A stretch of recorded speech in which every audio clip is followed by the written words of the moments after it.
舊年同屋企人去咗轉魁北克市，除咗鬼怪拍攝地之外，背後歷史都係相當浪漫。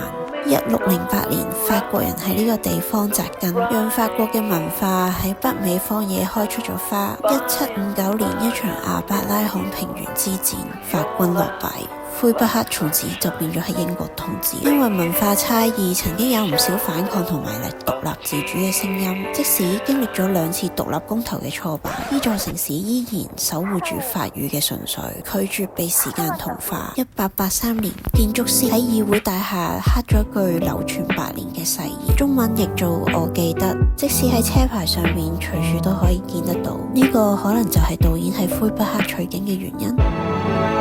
當你唔可以再擁有嘅時候，你唯一可以做嘅就係令自己唔好忘記。